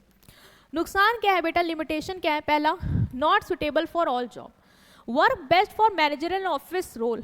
मतलब बेटा देखो, जो ऑफिस रोल है, मैनेजरल रोल है, जहाँ पे तुम टारगेट सेट कर सकते हो, जैसे सेल्स की जॉब है, तुम टारगेट सेट कर सकते हो कि इतना 1 वीक में हर एम्प्लॉय को, पर एम्प्लॉय को 50 यूनिट बेचनी है, ठीक है, तुमने गोल सेट कर दिया, और वो ऐसी एरिया भी था जहाँ पे टारगेट सेट हो सकते हैं। बट मान लो कोई ऐसी जॉब है जहाँ पे टारगेट सेट नहीं हो सकता, जैसे कि एक मशीन ऑपरेटर है, अब उसको हम क्या बोल दें कि तुमको 10 बार मशीन ऑपरेट करनी है, तुम्हारा टारगेट हो जाएगा? अरे क्यों, एक बार मशीन उसने चला दी, काम चल रहा है, वो देख रहा है, मॉनिटर कर रहा है, उसका यही काम है, उसमें क्या तुम टारगेट सेट कर दे रहे हो? मान लो कोई रिसेप्शन में बैठता है, उसका काम है क्लाइंट से मीट करने का, क्लाइंट को गाइड करने का। अब मैं उसमें क्या टारगेट सेट कर दूं कि तुम्हें 10 क्लाइंट को जबरदस्ती ऑर्गेनाइजेशन में लेके आओ, लेकिन उससे तुमको मीटिंग करनी है? अरे ऐसे कैसे हो जाएगा? तो वो जॉब जहां पे तुम गोल सेट नहीं कर सकते हो, वहां के लिए अप्रेजल बाय रिजल्ट सही नहीं है, वहां पे ये वर्क नहीं कर पाएगा अच्छी तरीके से, क्योंकि गोल मेजरेबल नहीं होंगे। जब तुम मेजर नहीं कर पाओगे तो परफॉर्मेंस कैसे इवेल्युएट करोगे? ठीक है। Next is external factor affect result. Sometime ये भी तो होता है कि गोल मुझे पता है एज ए एम्प्लॉय, मैं अपना बेस्ट भी करने को तैयार हूँ, लेकिन मान लो मैम मशीन खराब हो गई तो मैं एक हफ्ते में कैसे 100 यूनिट बना दूंगा? हाँ, नहीं बना पाओगे। तो मैम इसमें मेरी तो कोई गलती नहीं है ना, तुम्हारी कोई गलती नहीं है, एक्सटर्नल फैक्टर की वजह से ये हुआ है, इससे रिजल्ट अफेक्ट हुआ है। तो बेटा ये भी एक डीमेरिट है कि कभी कभी एम्प्लॉयज गोल्स को इसलिए नहीं अचीव कर पाते क्योंकि एक्सटर्नल रीजन होते हैं। मार्केट में चेंज हो गया, मान लो कि रॉ मटेरियल ही नहीं आया, तुम कैसे बनाओगे? ठीक है, तो रिजल्ट इसलिए खराब आया क्योंकि एक्सटर्नल इशू था, ना कि तुम्हारी परफॉर्मेंस खराब थी। Next is time consuming. अब मैनेजर और एम्प्लॉय साथ मिलेंगे, बैठेंगे, डिस्कस करेंगे, गोल डिसाइड होगा, रिव्यू होगा, बहुत इंजाम होगा, डिस्कशन होगा, भाई कॉन्फ्लिक्ट भी होगा, है ना, फिर एक पेज पे आएंगे। तो ऐसा तो है नहीं कि खट्ट से बोला खट्ट से हो गया गोल डिसाइड, नहीं ना, समय लगेगा। तो एक डीमेरिट है कि भाई समय देना पड़ेगा, तभी तुम अप्रेजल बाय रिजल्ट कर पाओगे, ये मेथड यूज कर पाओगे। Focus too much on result, of course सारा गेम ही इसमें रिजल्ट का है, अप्रेजल रिजल्ट के बेसिस पे ही तो हो रहा है। तो रिजल्ट पे फोकस कहते हैं बहुत ज़्यादा है, इसके चक्कर में जो टीम वर्क है, एफर्ट्स है, उसकी कोई वैल्यू ही नहीं की जाती। मान लो रिजल्ट नहीं आया, लेकिन पर्सन ने बहुत जी जान लगाई थी, मेहनत की थी, वो पूरी कोशिश कर रहा था, उसका उस दौरान बिहेवियर अच्छा था, लोगों की वो मदद भी कर रहा था साथ साथ, वो सब नहीं देखा जाएगा। तुमने क्या रिजल्ट लाए, हमको उससे मतलब है। जैसे स्कूल में कभी कभी क्या होता है कि बच्चे जो वीक होते हैं ना, वो बेचारे बड़ी मेहनत करते हैं क्योंकि उनको चीज़ें नहीं याद हो पा रही होती हैं, तो वो बहुत मेहनत करते हैं, बाकियों के मुकाबले 10 बार पढ़ते हैं, रिवाइज करते हैं, फिर भी टीचर को क्या मतलब है कि रिजल्ट आया कि नहीं आया, बोर्ड में तुम्हारे परसेंटेज आए कि नहीं, हमें नहीं फर्क पड़ता, तुम रात जगे दिन जगे, आई डोंट केयर, तुम्हारे एफर्ट्स की कोई वैल्यू नहीं है मेरे नज़दीक रिजल्ट की वैल्यू है। तो ये थोड़ा सा ओवर हो जाता है। Not suitable for large team के लिए सुटेबल नहीं है। When one manager handle many subordinate it become difficult to set and monitor individual goal. क्योंकि बेटा ये होता है ना, अप्रेजल बाय रिजल्ट में जब मैनेजर और एम्प्लॉयज बैठते हैं तो पर डिपार्टमेंट गोल सेट किए जाते हैं, जैसे मार्केटिंग का गोल ये है, प्रोडक्शन का ये है, सेल्स का ये भी सब होगा। इसके अलावा सेल्स में भी हर इंडिविजुअल का, जैसे सेल्स का टारगेट है कि मंथ में 10 लाख की सेल करानी है, तो हम डिसाइड करेंगे कि पर इंडिविजुअल इतनी सेल होनी चाहिए, तो हर इंडिविजुअल का गोल हमें सेट करना होगा वहाँ पे। तो मान लो अगर बड़ी ऑर्गेनाइजेशन है और बहुत सारे इंडिविजुअल्स हैं, तो मैनेजर कितनों के गोल सेट कर पाएगा, तो उसको दिक्कत होगी कि नहीं होगी, हो जाएगी। तो लास्ट टीम के लिए सुटेबल नहीं, अगर करने भी बैठेगा तो समय भी बहुत लगेगा। नेक्स्ट जो तरीका है, मेथड है, वो है अप्रेजल बाय सुपीरियर स्टाफ। ये क्या होता है मैम? ये तो सबसे आसान है, मतलब जो तुम्हारा बॉस है वही बताएगा तुमने कैसा परफॉर्म किया। हाँ, तो this is the traditional and most common method of performance appraisal. जो तुम्हारा सुपीरियर है, जो तुम्हारा बॉस है, वो बताएगा कि तुमने कैसा परफॉर्म किया। जैसे आपके टीचर बताते हैं कि आपने कैसा परफॉर्म किया, वो क्या है? आपसे सुपीरियर है। या एग्जाम्पल मैं और दे सकती हूँ कि मान लो आपके सीनियर बताएंगे कि आपने कैसा परफॉर्म किया, ठीक है, आपके सीनियर बताएंगे क्योंकि वो आपके बॉस हैं, आपके सीनियर हैं, उनको नॉलेज है उस चीज़ की, तो वो बताएंगे कि आपने अच्छा किया कि खराब किया अपने एक्सपीरियंस के बेसिस पे। ठीक है, तो यहाँ पे एम्प्लॉय की परफॉर्मेंस कौन इवेल्युएट करता है? उसका boss. One who assign them work observe their day to day perform. या टीचर का एग्जाम्पल ज़्यादा बेस्ट रहेगा क्योंकि यहाँ पे वही आपको इवेल्युएट करेगा जिसने आपको काम दिया है, और वो आपको डे टू डे बेसिस पे देखता रहेगा कि आप कैसा काम कर रहे हो, वो जो काम उसने दिया आप उसको कैसा कर रहे हो। अच्छा कर रहे हो तो अच्छी परफॉर्मेंस है आपकी, है ना। जैसे रिया है, उसका जो टीम लीडर है वो क्या करता है, उसकी परफॉर्मेंस को इवैल्यूएट करता है, क्योंकि वो टीम लीडर ने उसको काम दिया है, तो वो डे टू डे बेसिस पे रिया से इंटरेक्ट करेगा, पूछेगा तुमने क्या किया, कैसे कर रही हो, और उसको पता रहेगा कि वो अच्छा कर रही है कि नहीं कर रही है, क्योंकि वो डेली बेसिस पे उससे इंटरेक्ट करता है, देखता रहता है कि कैसा जा रहा है इसका परफॉर्मेंस। ठीक है, तो जब तुम्हारा सुपीरियर ही तुम्हारी परफॉर्मेंस को इवैल्यूएट करे तो उसे बोलते हैं अप्रेजल बाय सुपीरियर। क्या एडवांटेज है? पहला, superior know the employees work closely, so his judgement is based on direct observation. जो तुम्हारा बॉस है वो तुमको अच्छे से जानता ही होगा, है ना, उससे तुम डे टू डे बेसिस पे रिपोर्ट करते होगे, फीडबैक देते होगे, वो तुमसे रिपोर्ट लेता होगा, तो तुमसे इंटरेक्ट करता रहता है, तो वो तुम्हें अच्छे से जज कर सकता है कि तुम अच्छा कर रहे हो नहीं कर रहे हो, क्योंकि उसको पता है तुम कैसा करते हो। अगर तुम बहुत मेहनत कर रहे हो, शिद्दत से लगे हुए, तो उसको समझ में आएगा कि ये बेस्ट दे रहा है अपना, क्योंकि मैंने उसको ऑब्जर्व किया, ये इतना अच्छा कभी नहीं करता था। Superior is in best position to evaluate efficiency, attitude and behaviour of the subordinate.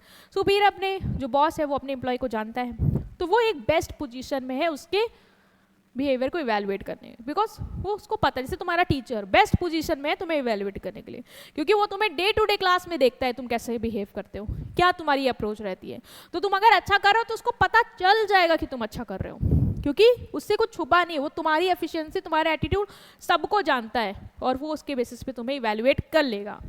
Simple है, ईजी है, जो तुम्हें जानता है, तुम्हारा बॉस है, तुमसे डेली इंटरेक्ट करता है, वो तुम्हारी परफॉर्मेंस को इवैल्यूएट करेगा, समय भी कम लगेगा, और सिंपल तरीका है, कोई इसमें हार्ड एंड फास्ट रूल नहीं है कि जो नहीं समझ में आ रहा है मैम बॉस क्यों कर रहा है, उसने तुम्हें काम दिया, वो तुम्हें जानता है, तो वो अप्रेस कर ले जाएगा कि तुम अच्छा कर रहे हो नहीं कर रहे हो, जैसे तुम्हारी टीचर। डीमेरिट क्या है? Bias and personal favouritism can affect the ranking. मान लो कोई सुपीरियर का फेवरेट है, मान लो मेरा कोई फेवरेट एम्प्लॉय है, तो भले ही वो अच्छा नहीं कर रहा होगा ना, मैं उसकी गलतियों को इग्नोर कर दूंगी और मैं उसको फेवर करूंगी कि उसकी परफॉर्मेंस सही है। जैसे आपके कभी कभी कुछ बच्चों को लगता होगा कि कुछ टीचर बायस होते हैं, आप कहते हो कि मैम वो परफॉर्म अच्छा नहीं भी करता फिर भी मैम उसको सपोर्ट करती हैं, तो ये चीज़ हो सकती है जब आपका टीचर आपकी परफॉर्मेंस इवैल्यूएट कर रहा है। मान लो कोई बाहर आउटसाइडर करता है तो किसी को नहीं जानता, तो वो ऑब्जेक्टिवली मतलब इंडिपेंडेंट होके जज करता परफॉर्मेंस को, क्योंकि वो किसी को नहीं जानता है। बट कोई टीचर है, किसी का कोई बच्चा फेवरेट है, तो हो सकता है कि वो उसको अगर वो कहीं लैग भी कर रहा हो तब भी वो कह दे कि नहीं ये सही है इसकी परफॉर्मेंस, तो ये होता है कि बायस हो सकते हैं बॉस। दूसरा, if subordinate doesn't please the boss they might give them poor rating. कभी कभी बॉस को ये भी लगता है, कुछ बॉस को, कि एम्प्लॉयज़ ये जो है, ये जैसे मेरी कोई टीम है और सब अपना अपना काम कर रहे हैं, बट मुझे लगा कि सब कहीं ना कहीं मुझे रोज आके ग्रीट करते हैं, मुझे खुश करने की कोशिश करते हैं, क्योंकि उनको पता है कि मैं उन्हें रेटिंग दूंगी, मेरी तारीफ करते हैं। बट मुझे लग रहा है कुछ एम्प्लॉय हैं जिनको मुझसे कोई मतलब ही नहीं, वो अपने काम में ही लगे पड़े हैं, है ना, वो अच्छा कर रहे हैं, बट मुझे लग रहा है कि यार वो मुझे क्यों नहीं खुश करने की कोशिश कर रहे, मुझे मेरी तारीफ करें, मुझे गिफ्ट्स लाके दे जैसे सब लाके दे रहे हैं। तो अगर मुझे लगता है कि नहीं ये तो नहीं कर रहे, तो भले ही वो अच्छा परफॉर्म करे तब भी मैं उनको पुअर रेटिंग दूंगी। क्यों? क्योंकि मुझे लगा उन्होंने मुझे कोई प्लीज नहीं किया। If the boss is unhappy with someone he reduce the chance of promotion. मान लो बॉस है, वो किसी से खुश नहीं है, ठीक है, किसी एम्प्लॉय से खुश नहीं है, भले ही वो एम्प्लॉय अपना बेस्ट दे रहा हो, फिर भी वो कहेगा कि इसकी परफॉर्मेंस खराब, रेटिंग खराब कर देगा। क्यों? क्योंकि बॉस ने उससे कुछ रखे हैं अपने गिले शिकवे, तो उसके बेसिस पे वो उसको खराब रेटिंग दे सकता। तो ये भी डीमेरिट है जब आपका सुपीरियर आपको क्या कर रहा है, इवैल्यूएट कर रहा है। ठीक है, if the superior is not well trained judgement may be subjective emotional. मान लो जो सुपीरियर है, जो आपको की परफॉर्मेंस को अप्रेस कर रहा है, उसकी कोई प्रॉपर ट्रेनिंग नहीं है, उसको खुद ही इतना कुछ नॉलेज नहीं है काम की, तो वो कैसे जज करेगा कि आप अच्छा कर रहे हो कि नहीं कर रहे हो? वो तो पॉसिबल नहीं हो पाएगा फिर। तो हो सकता है कि वो बायसनेस के चक्कर में या आउट ऑफ इमोशन आके आपको गलत या सही रेटिंग दे दे। ठीक है, तो ये होगा आपका क्या, ये होगा आपका अप्रेजल बाय सुपीरियर। तो कितने देखे हमने? सबसे पहला एम्प्लॉय रैंकिंग मेथड था, जिसमें एम्प्लॉय को रैंक करते हैं परफॉर्मेंस के बेसिस पे, सारे एम्प्लॉय एक दूसरे से कंपेयर करके रैंकिंग दे देते हैं, किसने किसने अच्छा किया, कितने से अच्छा किया नहीं पता चल पाता। मेरिट ग्रेडिंग मेथड में फिक्स कैटेगरी फिक्स कर देती है ऑर्गेनाइजेशन कि इतने को इस ग्रेड पे डालेंगे, इतने को इस ग्रेड पे डालेंगे।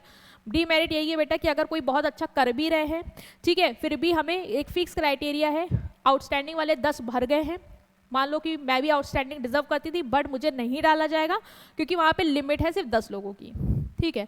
तो ये एक उसका देखा तुमने डीमेरिट था, ठीक है। अप्रेजल बाय रिजल्ट मतलब तुम्हारा जो परफॉर्मेंस रही, रिजल्ट कैसा रहा, उसके बेसिस पे तुम्हारी परफॉर्मेंस को अप्रेज किया जाता है, जिसमें मैनेजर और एम्प्लॉय साथ मिलके गोल सेट करते हैं, उस गोल के बेसिस पे देखते हैं कि रिजल्ट कैसा रहा और उसके बेसिस पे परफॉर्मेंस अप्रेज होती है, ठीक है। नेक्स्ट जो हमने देखा वो देखा अप्रेजल बाय सुपीरियर स्टाफ, जो तुम्हारा बॉस है वही तुम्हारी परफॉर्मेंस को इवेल्युएट करेगा। तो बॉस बायस भी हो सकता है ना, उसको लगेगा कि तुमने उसको खुश नहीं किया तो वो भी तुम्हारी तब भी तुम्हारी रेटिंग खराब कर सकता है ना। तो ये सब कुछ डिमेरिट थे इसके। नेक्स्ट और लास्ट जो आपका आता है वो आता है 360 डिग्री अप्रेजल। 360 डिग्री अप्रेजल मतलब मैम 360 डिग्री क्या होता है, मतलब कंप्लीट सर्कल है ना। कब बनेगा सर्कल, जब 360 डिग्री होता है ना। तो मतलब एम्प्लॉय है ना उसका कंप्लीट इवैल्यूएशन होगा। कंप्लीट इवैल्यूएशन मतलब मैम मतलब डिटेल तरीके से कैसे करेंगे, अरे सबसे पूछ लेंगे उसके सुपीरियर से, क्यों हम तुम्हें इवैल्यूएट कराएं, है ना।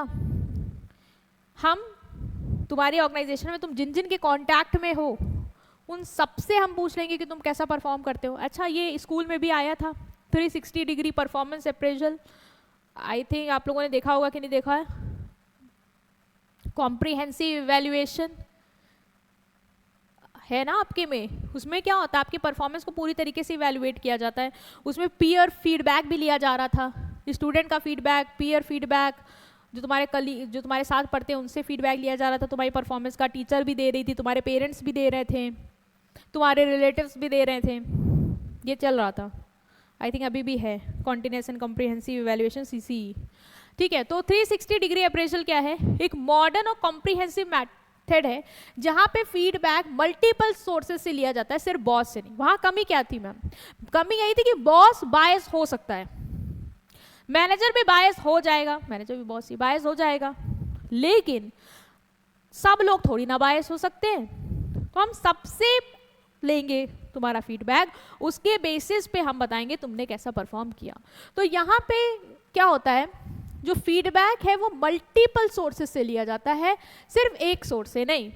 एम्प्लॉय को कौन कौन इवैल्यूएट करता है, एम्प्लॉयज इवैल्यूएटेड बाय सुपीरियर्स, उसके जो बॉस है वो, सबऑर्डिनेट उसकी टीम मेंबर्स, पीयर्स वो जिनके साथ काम करता है, कस्टमर्स और क्लाइंट अगर रेलिवेंट है। मान लो तुम ऐसे पोजीशन में जहाँ पे तुम्हारे कस्टमर से इंटरेक्शन, तुम कस्टमर से फीडबैक लेंगे कि आप उनके साथ कैसा डील कर रहे हैं। जैसे आप देखते हो ना फ्लिपकार्ट वगैरह में जब कस्टमर कॉल आती है तो आपको बोलते नहीं है कि मैम आप हमारे कॉन्वर्सेशन को प्लीज़ रेट करिएगा कि मतलब मैंने आपको कैसे हेल्प किया। तो वो एक तरीके का क्या हो रहा है, कस्टमर से ही तो फीडबैक आ रहा है। तो कंपनी जब इसकी परफॉर्मेंस इवैल्यूएट करेगी तो देख लेगी कि कस्टमर ने क्या फीडबैक दिया इसको लेके, परफॉर्मेंस अप्रेजल का वो भी एक क्राइटेरिया सेट हो जाएगा। And even self appraisal, even self evaluation भी करवा लेते हैं कि एम्प्लॉय आप खुद बताइए कि आपकी परफॉर्मेंस कैसे रही, आप खुद फीडबैक दीजिए अपनी परफॉर्मेंस का। तो इससे क्या होता है, हमें एक कंप्लीट और ऑल राउंड व्यू मिल जाता है एम्प्लॉय की परफॉर्मेंस का, कि एम्प्लॉय ने कैसा परफॉर्म किया। उसके बारे में मुझे सुपीरियर से भी पता चल जाएगा, उसके बारे में मुझे उसके सबऑर्डिनेट्स से भी पता चल जाएगा, पीयर्स भी बताएंगे, उसके कोवर्कर्स भी बताएंगे कि कैसे परफॉर्म करता है हमारे साथ, कैसे मतलब टीम वर्क है इसका, कस्टमर अगर रेलिवेंट है, और वो खुद भी बताएगा कि मैंने कैसा परफॉर्म किया, क्या मैंने अपना बेस्ट दिया या नहीं दिया। एडवांटेज क्या है, बायस रिव्यू, जब सब जगह से अप्रेजल मिल रहा है, हमें सब जगह से हमें फीडबैक मिल रहा है, तो बायसनेस के चांस कम है। एक गलत बता सकता है, बाकी थोड़ी ना बता देंगे। हो सकता है बॉस बायस हो जाए बट जो उसके कोवर्कर से वो बोले नहीं मैम ऐसा नहीं है, ये अपना बेस्ट देता है, ऐसा नहीं है कि ये खोया रहता है, ये तो गलत बोला गया है। तो वहाँ पे क्या होगा, हमें बॉस से, कस्टमर ने जैसे बोल दिया कि नहीं इनकी परफॉर्मेंस अच्छी है, हमसे बहुत अच्छे से बात करते हैं, तो हमें पता चल गया ना कि उसका अप्रेजल अच्छा है, उसकी परफॉर्मेंस सही जा रही है। तो एक के बेसिस पे हमने डिसाइड करेंगे, तो बायसनेस रिड्यूस होगी। Gives a complete and realistic picture of performance, of course सबसे हमें उसके फीडबैक मिल रहे हैं तो एक कंप्लीट ओवरव्यू मिल जाएगा उसकी परफॉर्मेंस का। Improve communication and trust between team members, जो टीम मेंबर्स हैं वो आपस में एक दूसरे को क्या कर रहे हैं, यहाँ पे फीडबैक दे रहे हैं, तो आपस में कम्युनिकेशन हो पा रहा है, एक टीम वर्क प्रमोट हो पा रही है, एक ट्रस्ट बिल्ड हो रहा है कि आप भी मुझे कहूँ मेरी कमियां बता रहे हैं, मैं उसको इम्प्रूव करने को तैयार हूँ, मैं आपको आपकी कमियां बता रही हूँ, आप इम्प्रूव करने को तैयार है, तो एक कम्युनिकेशन, एक ट्रस्ट बिल्ड हो पाता है इस मेथड से। Help in personal growth because employees gate feedback from all the direction. Employees को हर जगह से मिल रहा है, मेरे साथ के लोग क्या बोल रहे हैं, मेरे बॉस क्या बोल रहे हैं, मेरे कस्टमर क्या बोल रहे हैं, तो मुझे समझ में आ जाता है मुझे कहाँ इम्प्रूव करना है, किस जगह मुझे ग्रो करना है, तो उसमें मुझे मदद मिलेगी। अगर मेरे कलीग्स बोल रहे हैं कि मैं थोड़ा टीम वर्क लैक करता हूँ तो मैं टीम वर्क लाऊंगा, क्योंकि टीम वर्क वाला फीडबैक मुझे और कोई नहीं दे सकता। मेरे बॉस को क्या पता मेरे टीम वर्क के बारे में, वो तो मेरे साथ के लोग बता पाएंगे ना, मेरे कस्टमर क्या जाने टीम वर्क के बारे में। तो मुझे जब सब जगह से फीडबैक मिलता है तो अगर मुझे लगता है कहीं मुझे सही करना चाहिए तो मैं उसको ग्रो करता हूँ। डिसएडवांटेज बेटा क्या है, हर जगह से फीडबैक ले रहे हो तो ऐसा तो नहीं है कि बहुत जल्दी आ जाएगा, समय लगेगा। जैसे बॉस को ही देना तो तुरंत दे देता, लेकिन बॉस भी देगा, सबऑर्डिनेट भी देंगे, को वर्कर्स भी देंगे, क्लाइंट्स भी देंगे इफ रिक्वायर्ड, आप खुद भी देंगे, तो it will take time. may lead to confusion or inconsistency if different people give very different feedback। अगर कुछ लोग बिल्कुल ही अलग फीडबैक दे रहे हैं, किसी ने बोला कि ये जो है वो उसका टीम वर्क बहुत अच्छा है, मुझे ऐसा लगता है कि इनका टीम वर्क बहुत स्ट्रांग है, और कुछ बोल रहे हैं कि नहीं ये तो बिल्कुल मुंह फुला के बैठे रहते हैं काम पे, और कुछ भी बोल दो तो एकदम से हम पे शाउट करते हैं, तो उस जगह तो हमें लगेगा कि ये क्या, कुछ तो बिल्कुल एकदम अलग बोल रहे हैं कि कोऑपरेटिव है, कुछ बिल्कुल ही अलग बोल रहे हैं कि ये तो लड़ने झगड़ने वाला है। तो जो ये एकदम जमीन आसमान का अंतर आ गया, इससे कंफ्यूजन हो जाती है कि यार किस हिसाब से इसको अप्रेस करें, क्या बताएं कि इसके अंदर इक्वालिटी है या नहीं है। Require proper training to ensure feedback remain honest professional not personal. Proper training देनी होगी सबको इस बात की कि आप जो भी फीडबैक दे रहे हैं वो सही हो, ऑनेस्ट हो, प्रोफेशनल तरीके से दीजिए, पर्सनल तरीके से नहीं।